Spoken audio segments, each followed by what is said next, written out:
Hi guys, welcome back to my YouTube channel.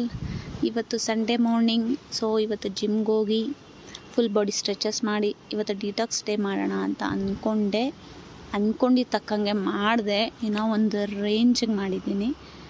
So after very long years, ಅಂದರೆ minimum 3 years ಆಯ್ತು ಅನಿಸುತ್ತೆ ನಾನು detox ಮಾಡಿ. Every Sunday ಮಾಡಬೇಕು ಅಂದ್ಕೋತೀನ.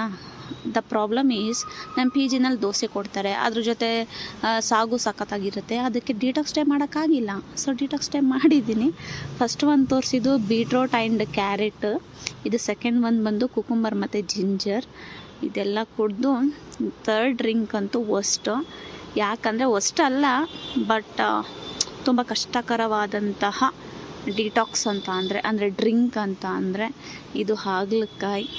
ಸಖತ್ತಾಗಿದೆ, ಎಲ್ಲ ಗ್ರೀನಿ. ಸೊ ಇದು ಪ್ಲೇನ್ ಹಾಗಲಕಾಯಿ. ಇದಕ್ಕೆ ಯಾವುದೇ ತರಹದ ಬೆಲ್ಲ ಏನು ಸ್ವೀಟ್ ಏನೂ ಹಾಕಿಲ್ಲ, ಹಾಗೆ ಕುಡಿದೆ. ಏನು ಮಾಡೋದು? ಸೊ ನಮ್ಮ ಬಾಡಿ ಚೆನ್ನಾಗಿರ್ಬೇಕಂದ್ರೆ ಒಳಗಡೆ, ಹಾಗೆ ಒಳ್ಳೆ ಹೆಲ್ತ್ ಬೇಕಂದರೆ ಏನಾರು ಒಂದು ಮಾಡಬೇಕಲ್ಲ. So after very long time ಅನ್ನೋಕ್ಕಿಂತ ತುಂಬ ವರ್ಷ ಆದಮೇಲೆ ಡಿಟಾಕ್ಸ್ ಡೇ ಮಾಡ್ತಾ ಇದ್ದೀನಿ. It's detox day. ಹಾಗಲಕಾಯಿ ಕುಡಿದ್ಮೇಲೆ ನನ್ನ ಫೇಶಿಯಲ್ ಎಕ್ಸ್ಪ್ರೆಷನ್ ಏನಿದೆ ದಯವಿಟ್ಟು ಅದನ್ನು ಇಗ್ನೋರ್ ಮಾಡಿಬಿಡಿ.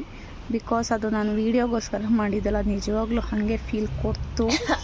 ಸೊ ಈ ಒಂದು ವಿಡಿಯೋ ಇಷ್ಟ ಆಗಿದೆ, ದಯವಿಟ್ಟು ಶೇರ್ ಮಾಡಿ, ಸಬ್ಸ್ಕ್ರೈಬ್ ಮಾಡಿ, ಲೈಕ್ ಮಾಡಿ, ಹಾಗೆ ನನಗೆ ದಯವಿಟ್ಟು ಸಪೋರ್ಟ್ ಮಾಡಿ ಅಂತ ಹೇಳ್ತಾ ನಾನು ವಿಡಿಯೋನ ಮುಗಿಸ್ತೀನಿ. Thank you.